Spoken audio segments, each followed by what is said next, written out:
لا حول ولا قوة إلا بالله العلي العظيم. حسبنا الله ونعم الوكيل، نعم المولى ونعم النصير. أعوذ بالله السميع العليم من الشيطان اللعين الرجيم. بسم الله الرحمن الرحيم. الحمد لله الذي لم يتخذ ولدا ولم يكن له شريك في الملك ولم يكن له ولي من الذل وكبره تكبيرا. اللهم صل على محمد وآل محمد. ثم الصلاة والسلام والتحية والإكرام على الرسول النبي الأمي الذي أرسله بالحق بشيرا ونذيرا وداعيا إلى الله بإذنه سراجا منيرا، سيدنا ومولانا أبي القاسم المصطفى محمد. اللهم صل على محمد وآل محمد وعلى آله الطيبين الطاهرين الغر الميامين المعصومين الذين أذهب الله عنهم الرجس وطهرهم تطهيرا. اللهم صل على ولعنة الله على أعدائهم أجمعين. أما بعد، فقد قال الله تبارك وتعالى في كتابه المبين قوله الحق وهو أصدق القائلين. بسم الله الرحمن الرحيم. قل لا أسألكم عليه أجرا إلا المودة في القربى. صدق الله العلي العظيم. Please recite aloud salawat.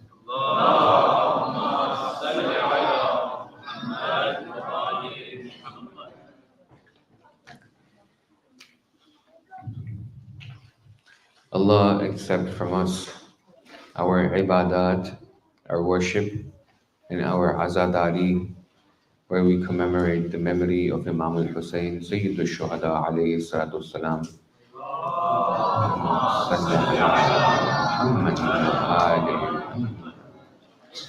And his companions, who Imam al-Sadiq, Imam al-Baqir, and the Imams to follow have remembered in their prayers and in their du'as and in their ziyarat. Those true ones who stood by Imam al-Hussein alayhi salatu wasalam when the majority of the world, or the known Arab world then, did not respond to the call or the plea of Sayyid al-Shuhada. When on the plains of Karbala, Imam al-Hussein stands alone and he says, هل من ناصر ينصرنا هل من مغيث يغيثنا. Allah have mercy on the companions of Imam al-Hussein alayhi salatu wasalam, who were killed on the day of Ashura with Imam al-Hussein for the love of Imam al-Hussein, for the sake of Imam al-Hussein.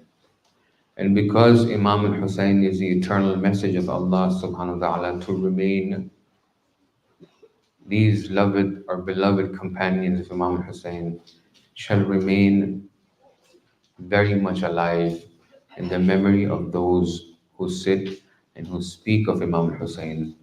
Every time the mention of Imam al-Hussein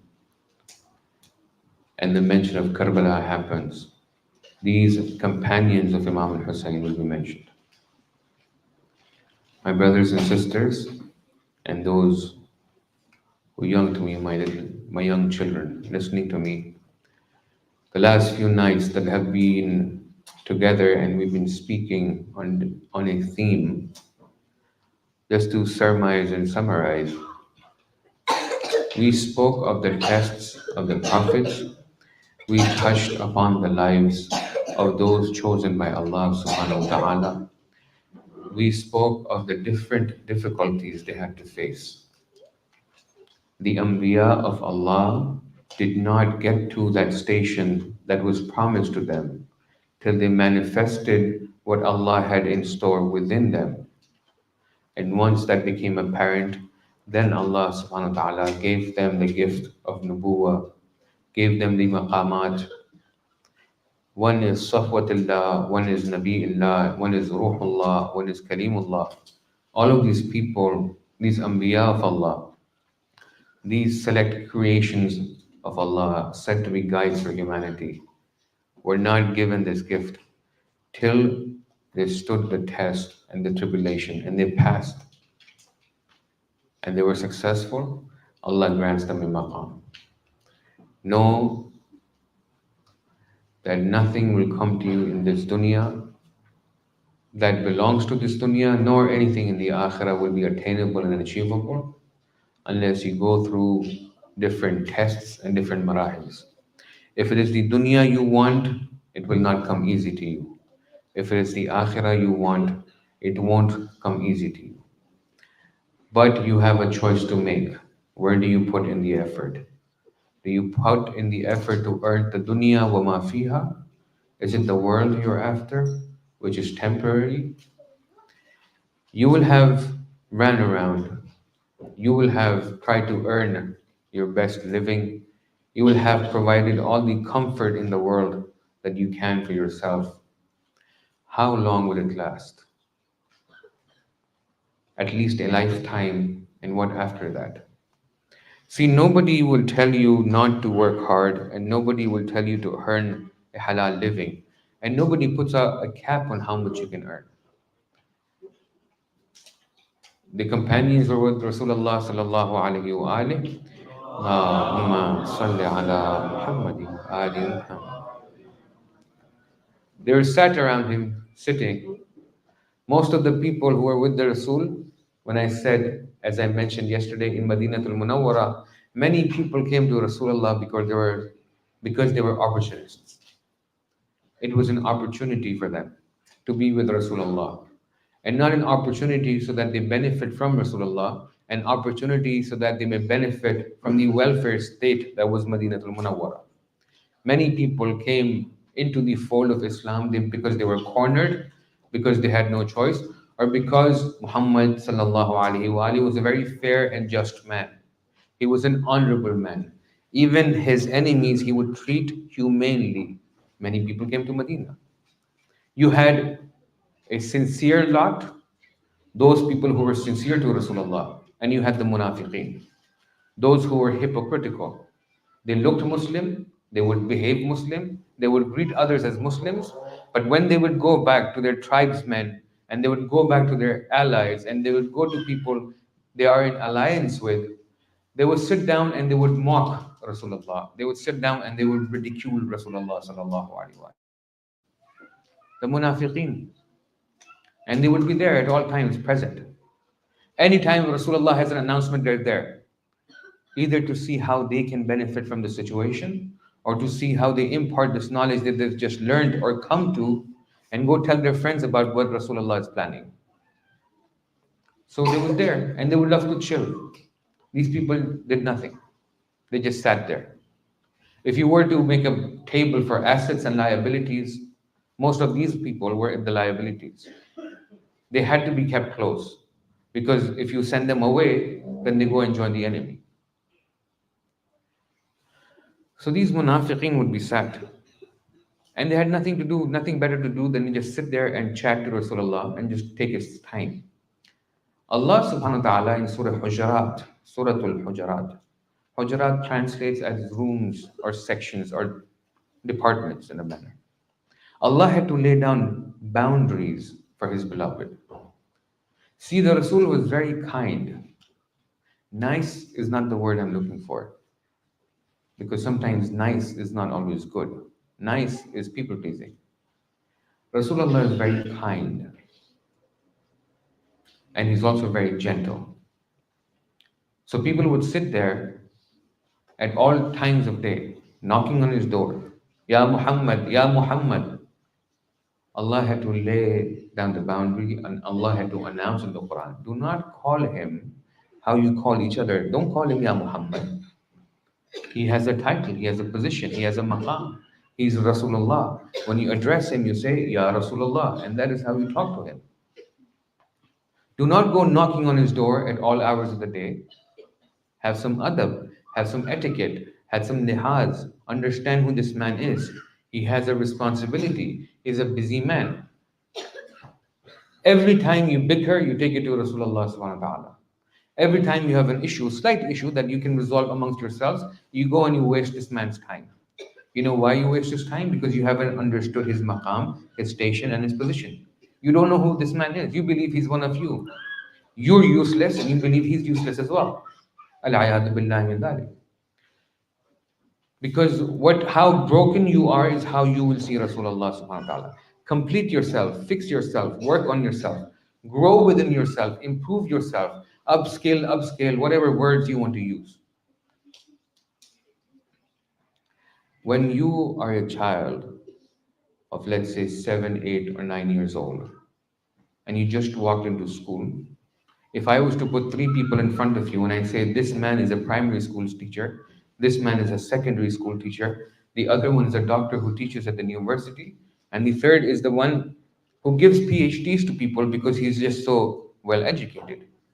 You, who's 9, 10, 11 years old, are not able to distinguish. You understand that all of them are educated, and you also understand that all of them know more than you do. The primary school teacher, or the secondary school teacher, or the teacher who teaches at the university level, or someone who's higher above. It's only when you acquire a PhD, for instance, or when you go to university, for instance, do you then appreciate the hard work someone has put in who's had a few PhDs under his belt. No disrespect to anybody else, but you start appreciating the hard work. When you're 10 years old, a doctor is just another human being for you, someone who saves people's lives. But when you grow older and you understand the hard work a doctor has to put into the medical practice when he takes it up, and how astute he has to be, and what kind of aptitude he has to have, how intelligent he has to be, how smart he needs to be to become a doctor, especially when he's a specialist, then you start appreciating who this man is. But when you're a child, he's just like any uncle who comes to the masjid or any auntie who comes to the masjid. Yes? Yes. You won't appreciate it. This is the example the people sitting with Rasulullah. They don't know who he is. They still think he's a shepherd from yesterday. Rasulullah being with the animals once upon a time does not diminish his wisdom that Allah has given him. They don't know how to behave with Rasulullah sallallahu alaihi wasallam. They don't know how to talk to Rasulullah. Allah has to break it down for them. Allah has to bring ayah after ayah. Don't call him by his name. He has a title. Don't go knocking on his door. When you sit with him, do not raise your voice. They did not know this. They did not know how to speak with him. Allah had to say, when you're with Rasulullah, do not raise your voice. Be respectful in his presence. And it seemed they had memory problems as well because they kept forgetting. That would also be one of the reasons sometimes the Rasul had to say, go keep going back to this surah and keep reciting it. So they know the adab of being with the Rasul. So this group of people, a group of people were sitting with Rasulullah sallallahu alaihi wasallam, and while they're sitting there, wasting his time talking to him, they see a young man who has a shovel on his shoulder. A young man who has his work tools. Paraphrasing, he had his bag with his tools on his over his shoulder, and he's walking across. He looks at Rasulullah and he says, "Salamu alaikum ya Rasulullah," and the Rasul responds and he goes away. And you have these elders sitting there, and they're like, these young men always after the dunya. These young men always after the dunya. How long will it last? Rasulullah says, this young man is a mujahid. Young man is doing jihad. He chose to leave his house, go earn a livelihood, and feed his family just to ensure that they're well fed. Just to ensure that they're not relying on the support system provided by the Muslim dawla. They're not sitting on their They're not sitting in their houses waiting for food to come. He's gone, he's left his house, he's an asset, in my words, and not a liability. And then Rasulullah says, you've heard this riwayah many times. He says, somebody who goes out to earn a halal livelihood. Somebody who goes and leaves his house to earn halal money, if he dies on the way, he dies the death of a shaheed. Because the one who leaves home to earn halal living is a mujahid fi sabilillah. You don't have to sit home and wait for people to feed you. That's not how it works. And this is exactly what the people sitting there were doing. They got accustomed to being fed. Not saying that Rasulullah enabled them, but people like this of this mindset, they always figure out a loophole in the system to make maximum benefit. It is difficult. It is a very far-fetched idea to think that once upon a time these nomads who did not know how to behave humanly, Rasulullah comes and by miracle they all become civilized overnight. It's a fallacy. All the ashab, all the ashab of the Prophet are masumin, it's a fallacy. All the companions of Rasulullah are equal is a fallacy. All the companions of Muhammad Rasulullah are going to Jannah is a fallacy. It's injustice. It's unjust. We have no such example. Not with the companions of Adam, nor Shis, not Nuh, not Yusuf, not Yusha, not Musa, not Isa, not Ibrahim, not Ismail, not Ishaq. None of the Anbiya. None of the Anbiya's companions are guaranteed Jannah just because they sit with the Prophet. None of the wives of the prophets are guaranteed Jannah because they sit and they're the wives of the Prophet. None of the children of any of the Anbiya are guaranteed Jannah or because they're related to the Prophet. And all of these examples are in the Quran. Ashab the Hawariyun, wives Nuh and Lut, children Nuh, brothers Yusuf. Just being related and oh, he used to sit with him does not guarantee a place in Jannah. And if Rasulullah was to favor people because he just sits with them, where's the justice of Allah? Where's the justice of Rasulullah? Does he favor people and does he have a bias? Oh, I've known this man for a long time. He goes nowhere, he just sits here. He deserves a position. This is not how Rasulullah works. You do not understand then Muhammad Rasulullah. He works on merit. If you merit something, you will have it. For any Nabi, all the tests that we spoke about, all the stories that we discussed, Nabi Yusuf and all those people, if you merit something, the Bibi Asiya bint Muzahim, the wife of Fir'aun, she's living in the castle or the palace of the enemy of Allah. She's all alone, she has no allies, she has no friends. Her only friend is Allah subhanahu wa ta'ala. If you merit something, even if you are in the depths of dhulumat in this framework, even if you are in the ranks of the enemy because you're stuck there, you have no allies around you, but if you merit something because of your faith and your practice, Allah will get it to you and Allah will deliver it to you. This is Allah's promise in the Quran. Allah has promised this. Allah says, don't look around. What is this person doing? What is that person doing? This person said this to me. And I understand at this age, to fight peer pressure, it's a difficult task. When all your friends are doing something, you feel pressure to do it. But once you start realizing your self-worth, when you realize who you are, you will treat yourself differently. When you start investing in yourself, when you start caring for yourself, when you start being kind to yourself, when you start upskilling yourself, you start defining the world how you want to see the world. Someone who is weightless, when the wind blows, he will blow like the autumn leaf. Breaks off a tree and it blows with the wind and it goes where the wind takes it.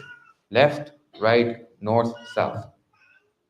But when you have weight and you become the tree, then you will bear fruit and you will have leaves and you will provide shelter. Then the winds will not easily uproot you because now you have weight. The companions of Imam al Hussein alayhi salatu wasalam were Allahumma salli ala Muhammad wa ali. Allah bless each and every one of you, and Allah accept from you your salawat. May the full effects of salawat take root in your soul and your heart and in your being. May you feel the effects of the salawat in this dunya and the akhirah. May your actions be laden with salawat.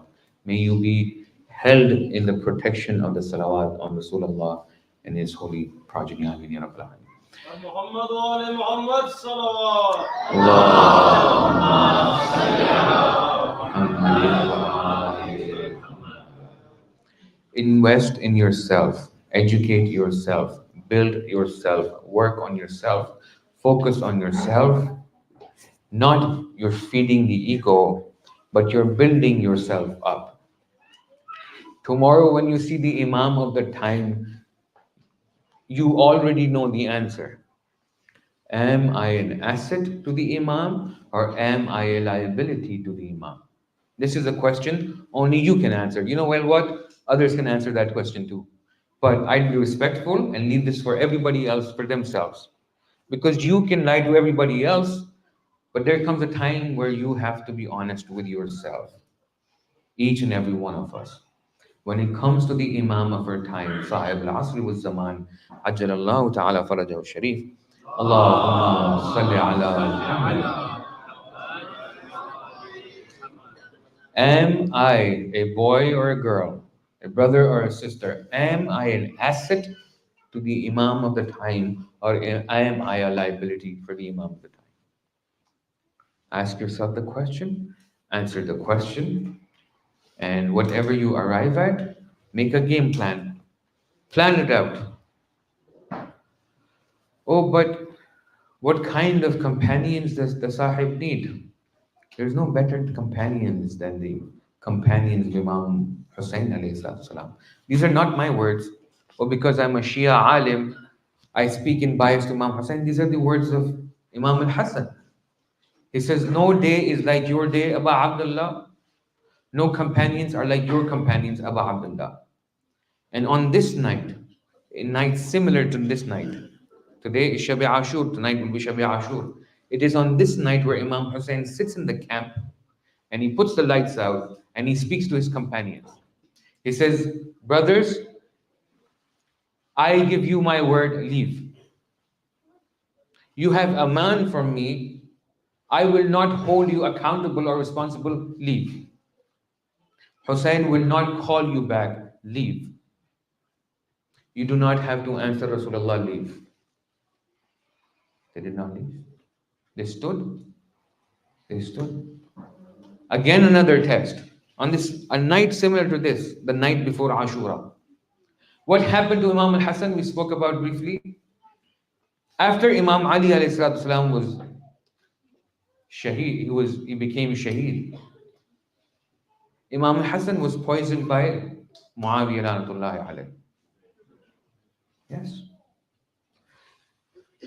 Why? Because the Muslims would come to Imam Hassan and say, you know what, the Bani Umayyah, the corrupt people, why don't we rise up against them? Your father rose up against them. Hassan, we're with you. Let's rise up and let's go combat Muawiyah.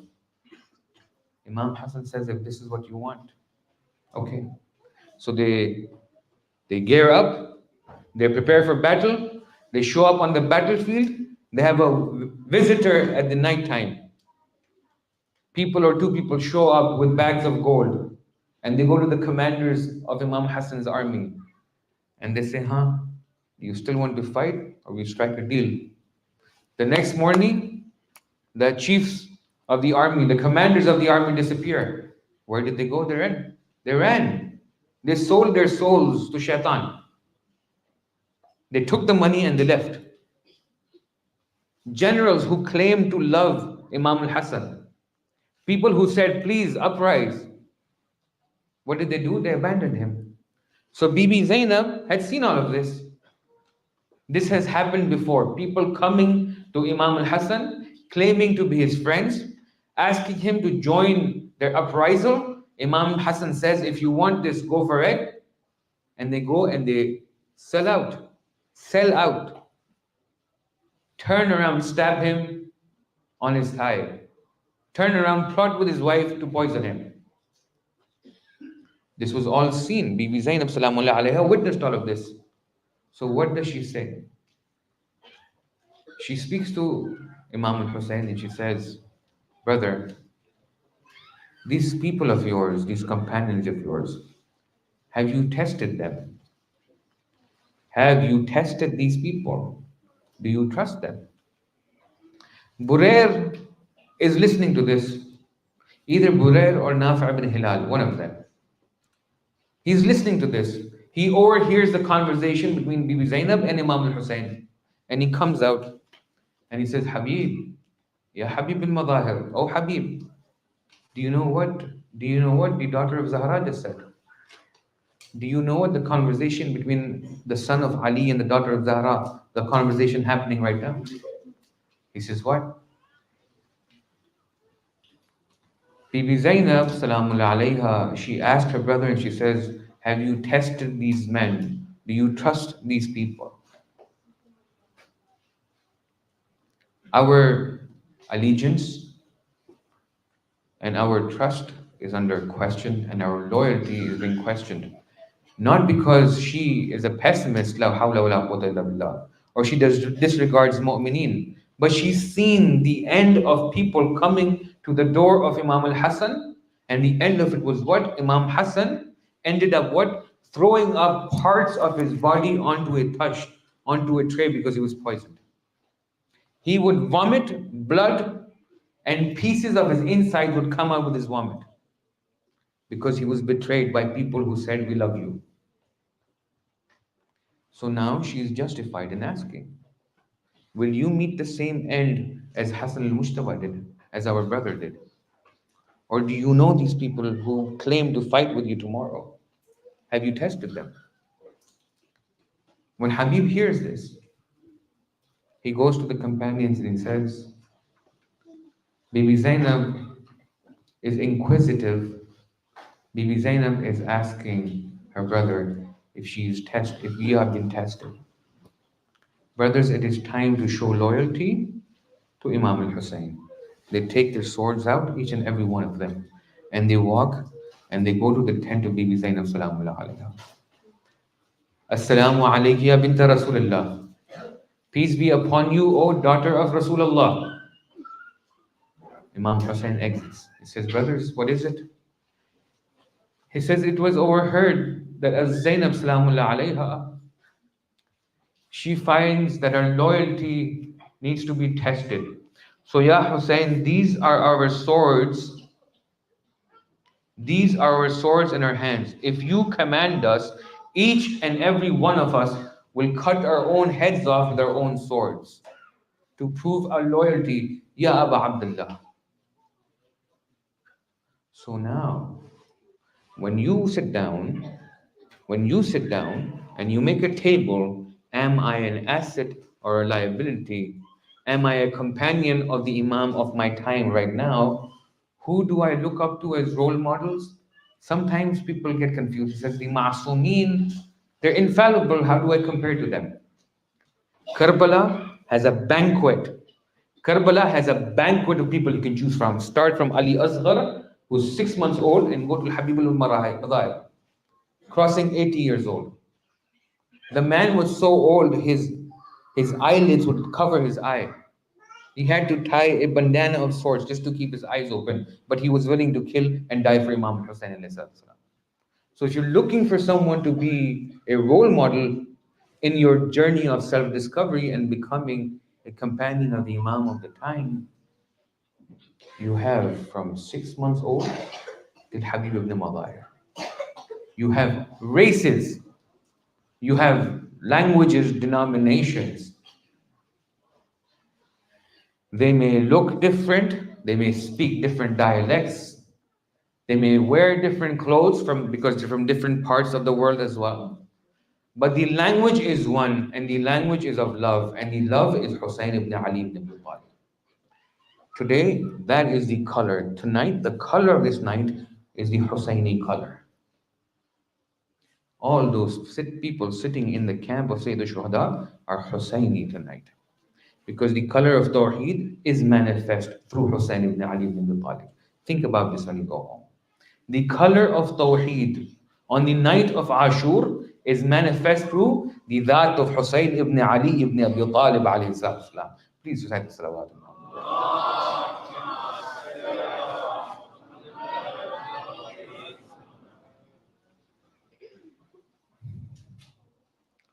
Sayyid al-Shuhada, Ya Aba Abdullah,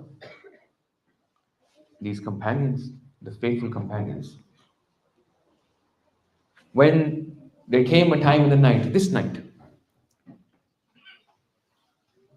the year Ashura happened, 61 AH, this night, tonight is Shabi Ashur, this night is when everybody is in their camps. Everybody knows what is to happen tomorrow, what is to come tomorrow. Everybody preparing for tomorrow. Sheikh Abbas al-Qumi writes in his books, in his riwayat, he says, when you would pass by the tents of the companions of Imam Hussein, you know how you go by a beehive and you hear the buzzing sound? The buzzing noise of bees. Sometimes you might not see the bee or a hornet's nest and you hear the buzzing. It says the Quran, you could hear the buzzing of them reciting the Quran like that. There was a buzz of dhikr and wird from the camps of Imam al-Hussein. Tomorrow these people meet their Lord.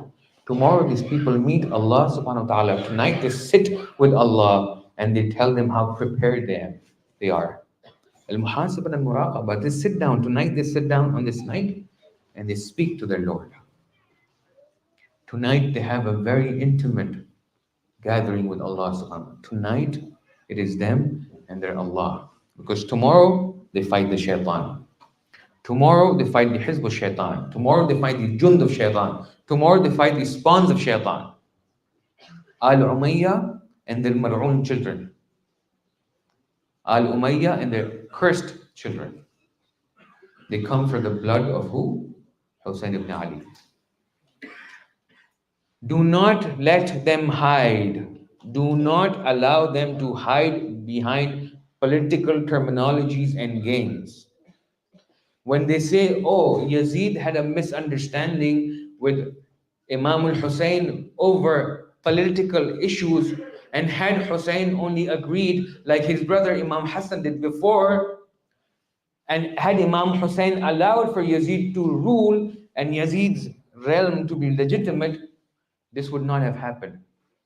For 72 people, if you want bay'ah, and if you want Imam al-Hussein to sign a piece of paper, for 72 people, 500 people are more than enough. For 72 people, if you want him to make bay'ah, 500 people are more than enough. 5,000 people is plenty. 30,000 people is telling me, you Yazid are a liar, exactly how your father was.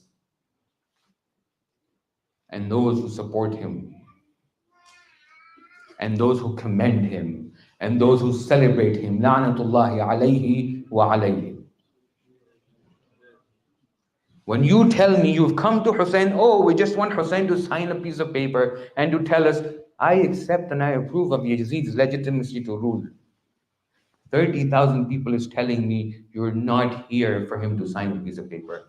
30,000 people is telling me you're here to run a stampede. Your intention and your plan is to use those people and remove all sign of Muhammad and Al Muhammad from this world. Hide behind your politics and hide behind your false ahadith and hide behind your theology which is faltered. The fact remains, if you want to subdue 72 people, 500 people are more than enough. But it's not about politics. Your hate for Allah runs deep. Your hate for Rasulullah runs deep. Your hate for Allah, Tharullah runs deep. And you want Hussein's head. And you, the coward, would not even enter the battlefield. You're sitting all the way in Syria commanding an army of foot soldiers and henchmen. Were you half the man your father was, you'd come to the battlefield. What did Imam Ali say in Siffin? You know what happened in Siffin? Siffin was between Imam Ali and Muawiyah. Muawiyah had an army he'd rise up. Imam Ali had people who were supporting Imam Ali. Imam Ali writes to Muawiyah, and this letter is in Nahj al-Balagha. Imam Ali writes to Muawiyah and he says, why waste blood? Why kill people? Why fight? Muawiyah, pick up a sword. I have a sword. Let's meet in the battlefield. Muawiyah, pick up a sword. I have a sword. Let's meet in the battlefield. Let's end this right now. Muawiyah says, no, Ali, you're getting too excited. Mal'un la'natullah alayhi. What a coward. What a coward. Imam Ali presented very easily. He says, pick up the sword. I'm right here. Let's end this right now. We don't need to waste blood. So you want to come here with 30,000 men to do what? To kill Hussein. Imam Hussein, on the night like this, similar night, when everybody is busy doing what they'll do, the Rawi says Imam Hussein leaves his camp. And now in the dark of the night, Imam Hussein walks through the plains of Karbala beside his camp. Imam Hussein is walking through the plains of Karbala. One of the companions, he starts following Imam. Imam turns around and says, Nafi' bin Hilal. Where to, Nafi'? He says, Imam, it's not safe. We have enemies outside. You on your own in the dark of the night. It's not safe. Will you allow me to accompany you? Imam says, come, let's go. Even to that point, Hussein ibn Ali, Gharib al-Zahra, Mazloom Hussein, even on that time, when people are desperate for friends, when you have 30,000 swords hanging over your head, you want to hold on to every friend. You want to hold on to people. You want to yell and scream and call out for help. You want to send out letters. He says, I am the son of Rasulullah. I'm being butchered and slaughtered. Come and help me. Come and stop me. Did Hussein do that? He holds Nafi's hands. He points at the two hills and he says, Nafi, you see that? You see the gap over there between the two hills? He said, yes. Take your family and leave. I won't stop you. See, you don't understand Hussein ibn Abi Talib. We think Hussein exists on a plane that we live on. He thinks as a linear mind, the minds that we have. Hussein is connected to the divine. Hussein is divinity. We don't understand the Ism Adam, that is Hussein. The Ismullah al-A'zam, that is Hussein. Don't understand. He says, Jao, if you want, go. Go, Hilal. Leave if you have to. Hilal says, no, Mawlai. La ya Sayyidi, this cannot happen.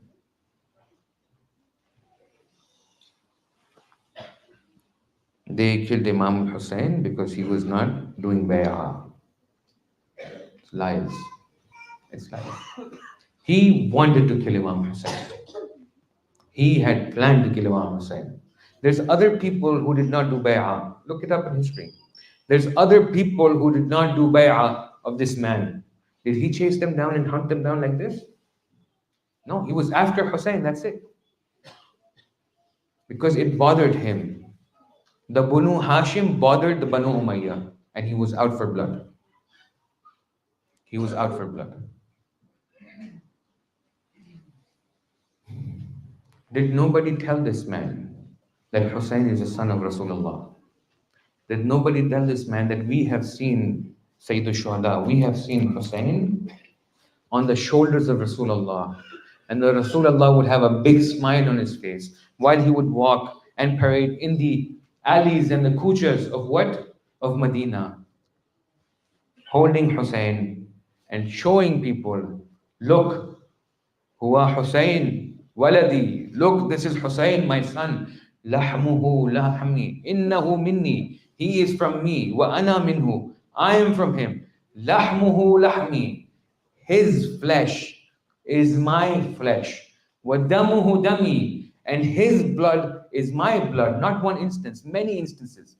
Even the leftist of the hardest of people who write against Shias, Ibn Taymiyyah writes in his book, Rasul on multiple instances held the hands of Hassan and Hussein and he said, what? Huma Sayyida Shabab Ahl Jannah. These two bear witness. They are the kings of the people in Jannah. Wa abuhuma afdal minhuma. And their father is of a loftier position than the two of them. This is a known haqiqah. This is a known truth. Sometimes you would think, why is Rasulullah insisting on the word when he says, lahmuhu lahmi?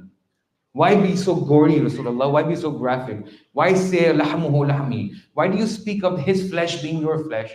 Why do you speak of his blood being your blood? Had you said his nur is my nur, his spirit is my spirit, it was understood. Had you said his heart is my heart, is understood. Why the insistence on flesh and blood? Why? So you don't forget the arrow you throw and that pierces the heart of Hussein on the day of Karbala. You have not struck Hussein, you have struck Rasulullah. It is not Hussein who was cut up and he fell off his horse. It is Rasulullah sallallahu alayhi wa alihi. You have struck and cut up. Your arrows are aimed at Rasulullah. Your spears were aimed at Rasulullah. Your swords fell upon the flesh and the body of Rasulullah. It is then not Hussein. Husaynun minni wa ana min al-Husayn. I am from Hussein. Of all the Anbiya that we spoke of, the whole purpose and the sole purpose of all these stories that we shared was what? You see how difficult Maryam had it? So Isa could come into this world? Yes. What did Isa do? He wanted you extend a hand to each and every one of us. Listen, there's a world beyond this world. Hold my hand and let me take you there. What was Yusuf's job? Listen, hold my hand. Don't be afraid. You're not alone. He would extend a hand. He says, I know how to navigate this world and I know how to take you to the akhirah. What is Ibrahim's challenge? All the difficulties everyone had to face. What is the ultimate goal? What is the end of all of them?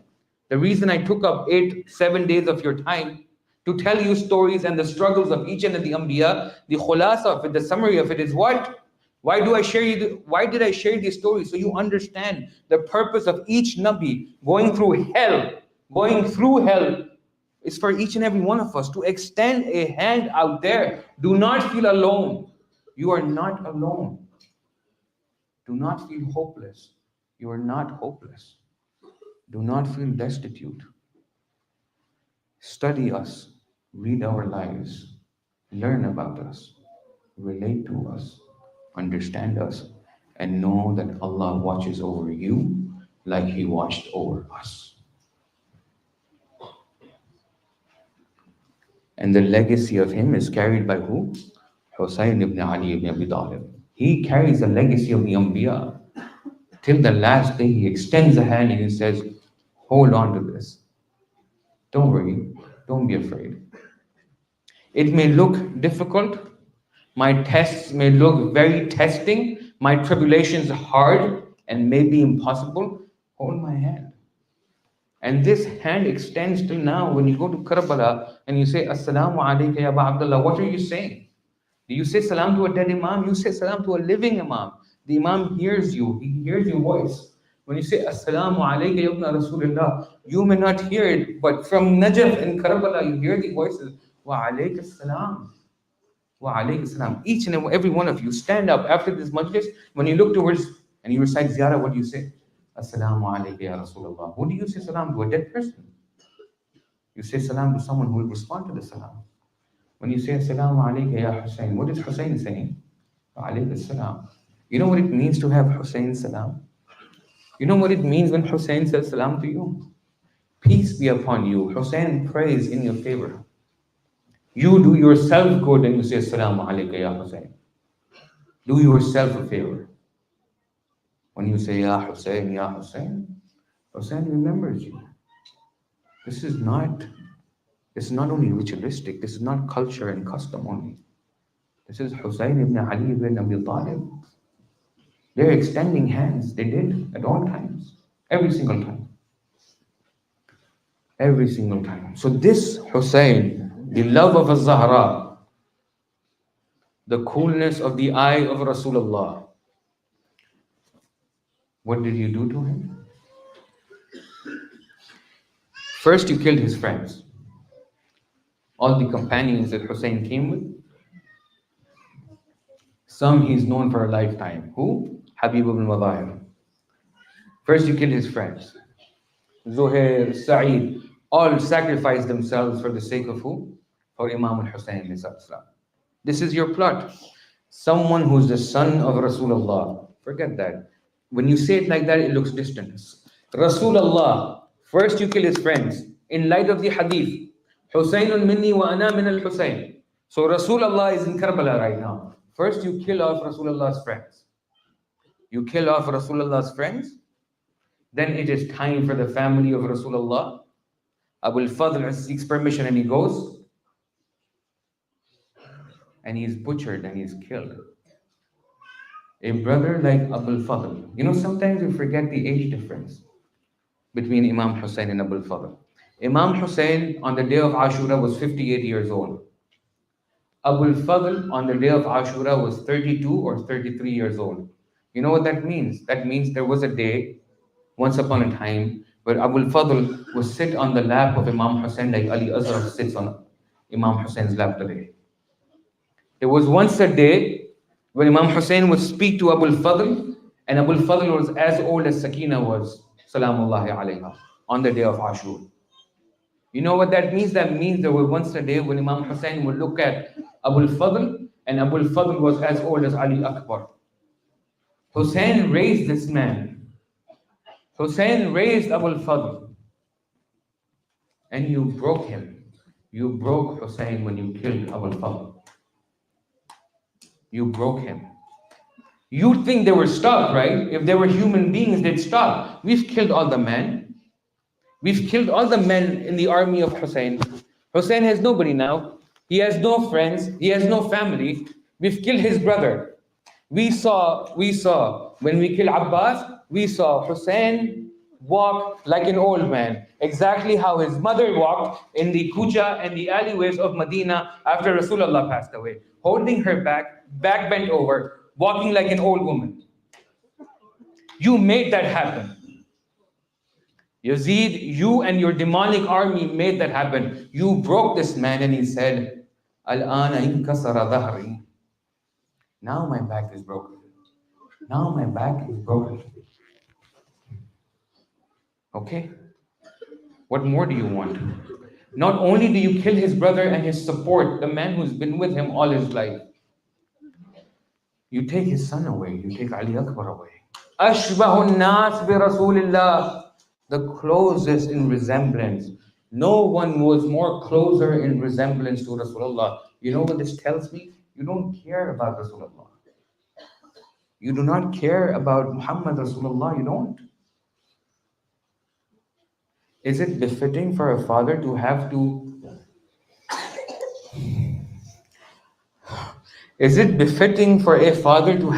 pluck pieces of his body off the ground of the battlefield where Hussein has to gather his son, not pick his son? A father like Hussein forced to have to collect his son and pick his pieces off the battlefield of Karbala? Why? Because قَتَلَهُ عِرْبًا عِرْبًا. They sliced Ali al-Akbar.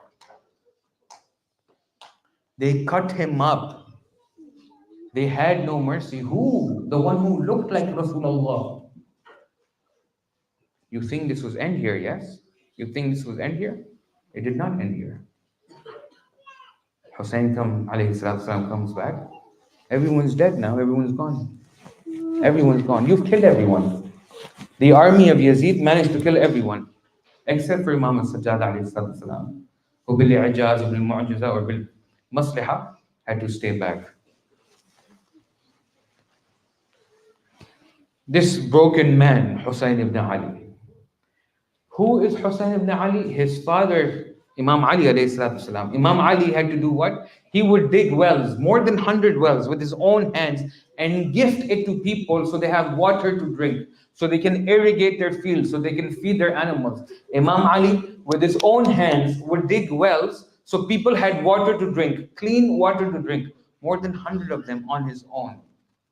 And you make it such that on the 7th of Muharram, you push their tents back, and companions have to come and beg for water because you sealed it off. You sealed the water off. And there's young children and there's women who are not used to living in the desert. They lived in civilized houses in Medina. They're not Bedouins, they're not nomads. These are the daughters of the Prophet ﷺ who are living like nomads in the middle of the desert with no access to water. They have young kids. Who are these kids? These are the children of Rasulullah, you forget. Now this man is alone. He comes, he comes to the top of the battlefield and he says, هل من ناصر ينصرنا? Is there no one who will help Hussein? أما من ناصر ينصرنا? Is there not one person? Is there not one person who will help Hussein? أما من مغيث يغيثنا? He looks around and he says, is there no one to assist us? Is there nobody here? أما من مدافع يدفع عن حرم رسول الله? Is there no one to defend the daughters of Rasulullah? Will nobody, none of you rise to help this daughter of Rasulullah? Zainab, the daughter of Rasulullah, Sakina, the daughter of Rasulullah, Khadija, Fatima Kubra. These are the daughters of Rasulullah. Is there no man, no Muslim amongst any one of you? I'm very sorry, I may not be able to translate it. I don't understand how to communicate the desperation in the voice of Sayyid al-Shuhada. This man, Jannah belongs to him. You see him how he is today? Ama min nasirin yansuruna. Is there nobody who will help Hussein and the family of Hussein? While the Imam speaks, there is some noise from the tents. You see how difficult it was for Imam Hussein alayhi salatu wasalam. The first thing he did in the morning after he prayed, he dug a trench. He asked the companions to dig a trench around the camps. You know why? Because he was afraid, fear of those people attacking the tents from behind. So imagine Imam Hussein is here, all alone. There's no Abbas protecting the tents anymore. There's no Qasim looking out. There's no Aun Muhammad making sure their mother is okay. There's no Ali Akbar making sure Bibi Zainab is fine. It is Hussein on his own, alone. And as soon as he hears this ruckus, this noise, he hears this noise from the tents, he rushes back. He says, what is the matter? What happened? What's wrong? There's two narrations. Said, Sayyidi wa Mawlai, oh Aba Abdullah, you know when you went outside and you asked for help and you said, is there nobody here to help us? Ali Asghar threw himself out the cradle.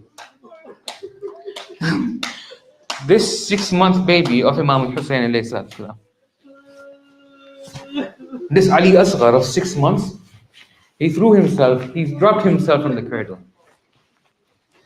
And he won't keep quiet. He won't be quiet. He's always crying. He's only crying. See if there's something you can do. The narrations, when you put them together, Imam Hussein walks to his son Ali and he picks him up. And Ali is quiet now. Now Ali is not crying. Now there's no noise to be made.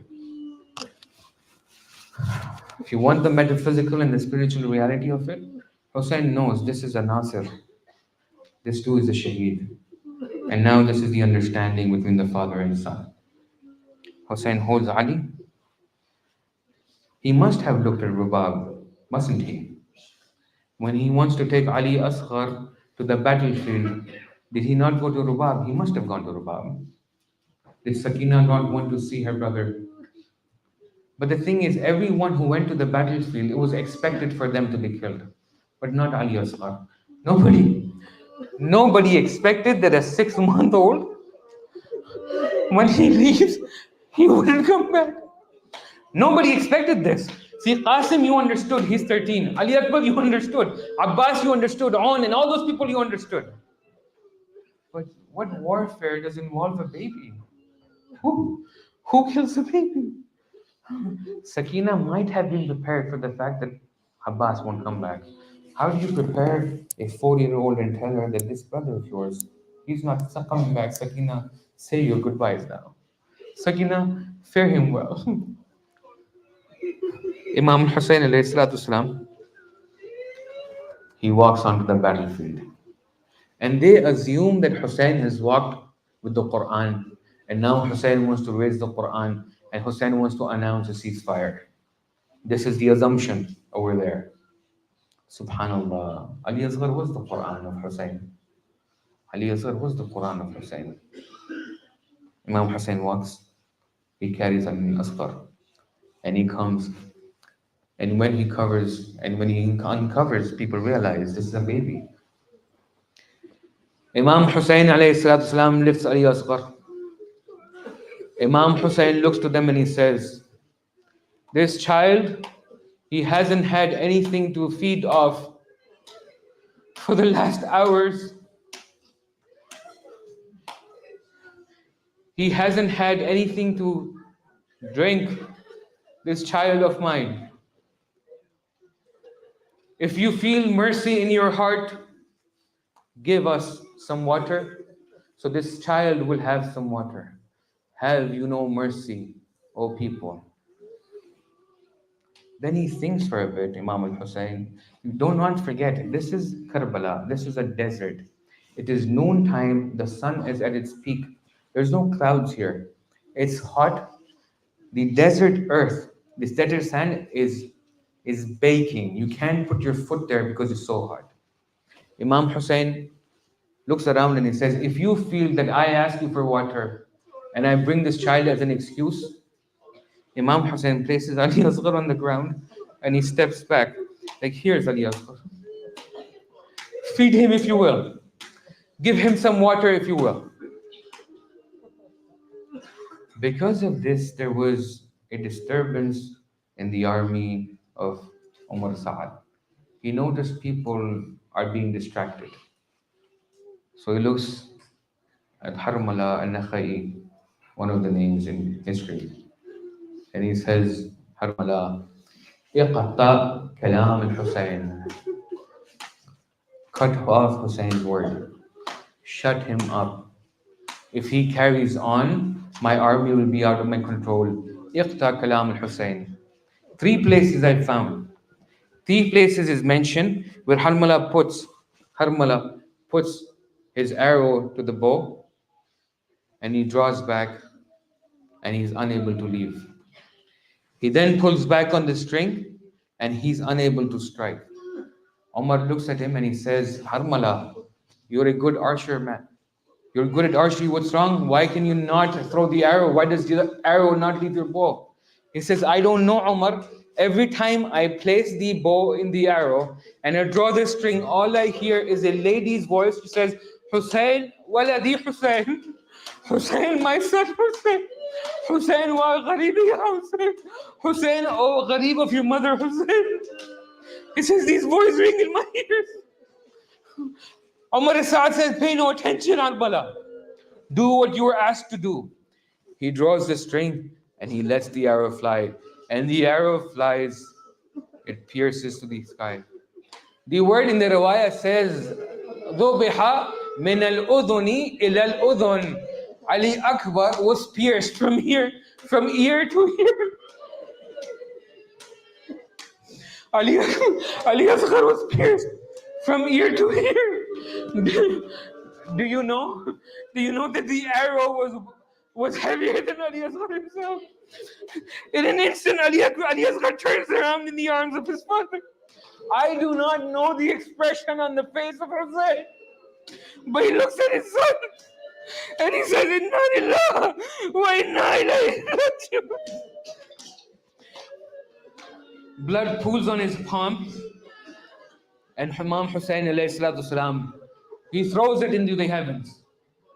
Not a drop of water falls. And Imam al-Hussein says, Allah be witness. Allah be witness for this, for the dhulm they've committed. Allah be witness. And then he takes another handful of blood and he puts it on his face and he rubs it on his beard. And he says, Inna lillah wa inna ilayhi raji'un. He says, oh grandfather, Ya Rasulullah, this is how Hussein wants to meet you when he comes to you with his son Ali's blood on his face and his beard drenched in the blood of Ali. The riwayah says Imam Hussein walks to the camps. I don't know, I don't remember right now if he met Bibi Rubab, if he took her to Bibi Rubab. I don't remember the account. But what the narrator says is it was a very different state he found Imam al Hussein in. It says he's holding Ali Asghar, and it's as if Imam Hussein does not know what to do right now. He takes 7 steps forwards and he says, Inna lillahi wa inna ilaihi raji'un. Then he thinks of something and then he takes 7 steps backwards. Inna lillahi wa inna ilaihi raji'un. And then another 7 steps. Inna lillahi wa inna ilaihi raji'un. He goes around the camps and he pulls out his trusted Dhulfiqar. This is the only janazah that was buried in Karbala. Imam Hussein takes his sword, Abdul Faqar, a trusted companion, and he starts digging. And he says, Inna lillah wa inna ilayhi raji'un. Inna lillah wa inna ilayhi raji'un. Inna lillah wa inna ilayhi raji'un. Ridam bi qada'ihi wa tasliman li amri. ماتم يا حسين يا حسين يا حسين.